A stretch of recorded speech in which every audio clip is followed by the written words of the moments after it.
A few months ago, I had the privilege, along with Mike Vronsky of Fuseware, of presenting South Africa's Social Star of 2014 award to Nadav Ossendryver, an 18-year-old schoolboy responsible for the latest Sightings website and YouTube channel, which is South Africa's single biggest locally based YouTube channel. At the time, it had more than 70 million views.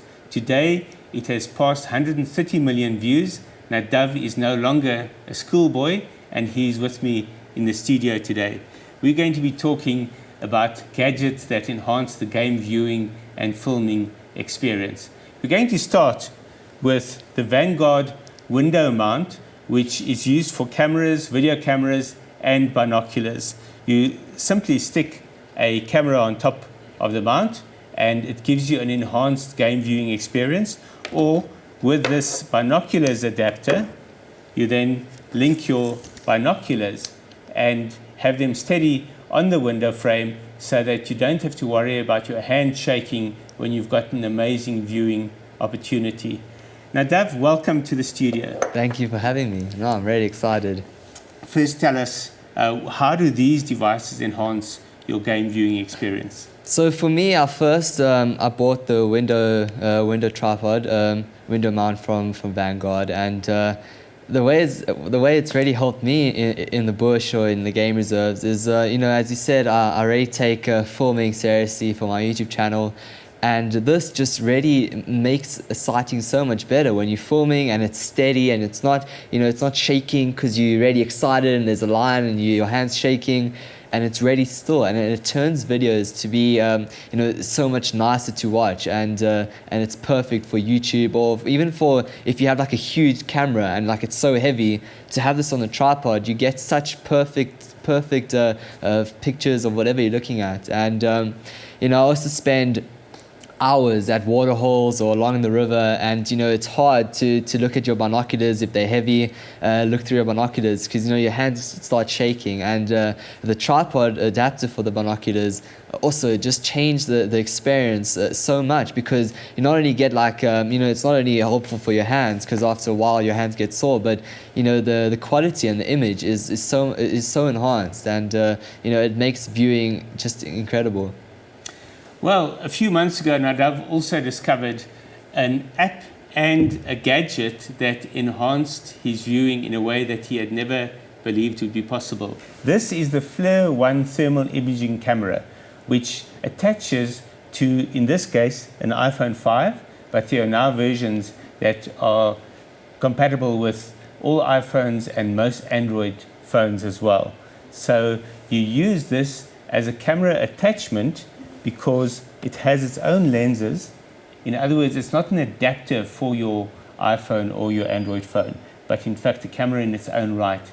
But it uses the app on the phone to allow you to choose what kind of setting and what kind of image or framing you want.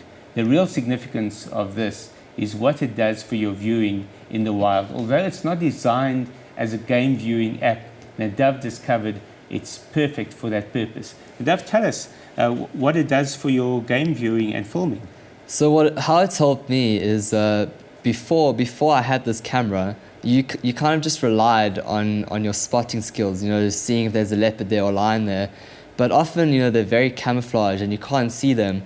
And I was thinking, if you had a thermal imaging camera and if you can just, point it in the bush and see if there's anything there, you do like the contrast of heat, if you can see more. And that's the main reason why I bought this entry-level thermal camera, to see if it could help. And it's really amazing the effect it's had on game viewing, in the day, but mostly at night.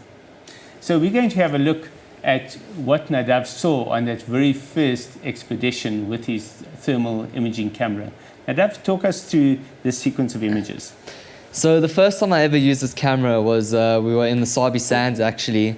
We were filming live game drives, and after the game drive, it's dark and you have to drive back to the camp. And we turned the corner and there was this elephant standing in the road, and we decided to switch off the lights because the lights were bright. We didn't want to scare it, and everyone on the car were just looking at this thermal camera. And then this elephant moved off a bit, and we realized there was another one behind it, and more came out. And the most amazing thing was just following this herd of elephants in the pitch dark, and we couldn't see them at all. But because of this camera, we were able to to really see wildlife in the pitch black, and to be able to do that is unbelievable. That is quite incredible.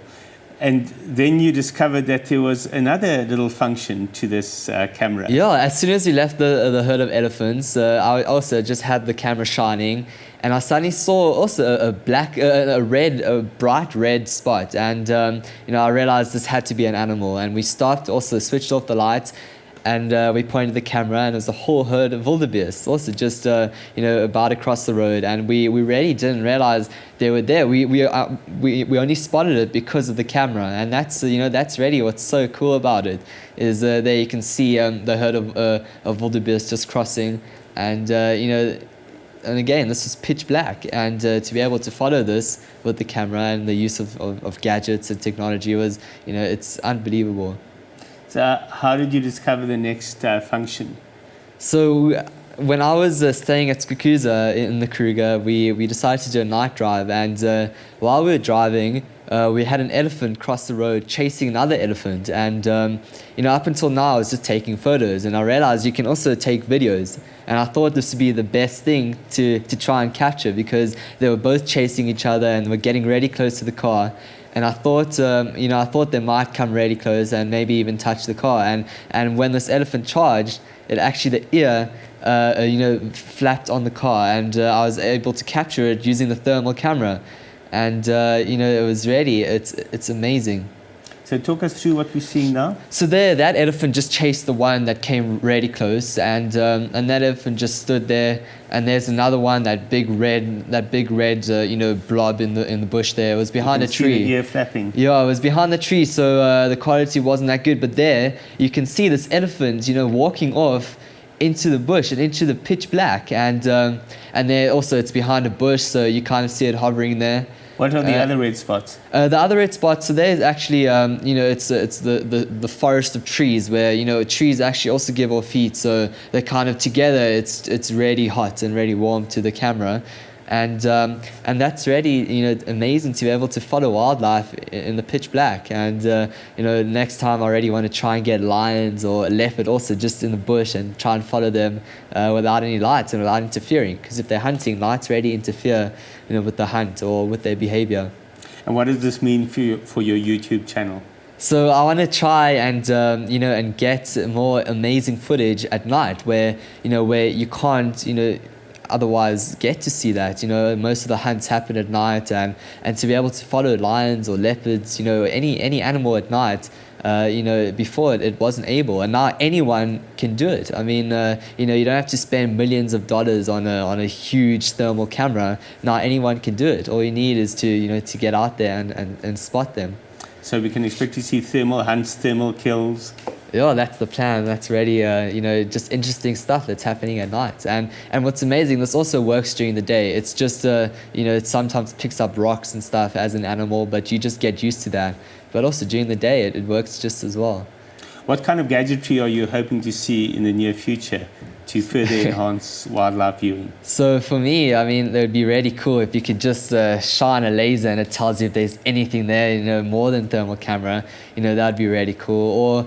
Or, just different apps to help you see more animals, or being able to, like one app that I really have always wanted is to be able to play a bird call or record a bird that's calling, and it'll tell you exactly what it is. Because for right now, for birders, that's like the number one thing that's affecting their birding skills is not identifying the bird. If it could be a rare one and they've never heard it before, and it'd be cool if an app could tell you.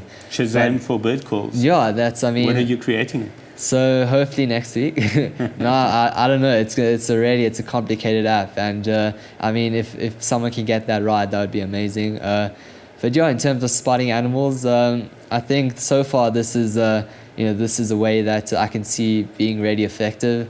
I haven't really thought of any other ways in the meantime. And finally, what are your plans for YouTube for this year, now that you don't have to worry about exams? So yeah, now that I don't have to worry about exams, this year I'll be focusing on latest Sightings, the app, and together with the YouTube channel. And yeah, I'm hoping to grow. Right now we're getting 1 million views every 2 days. And I mean, it'd be really amazing to be able to just, expand it from just, South Africa to places all over the world where, Americans, they can form bears or, tigers in India. And, that's, I really hope that, that goal will be achieved this year. Watch out, world. Here comes Nadav.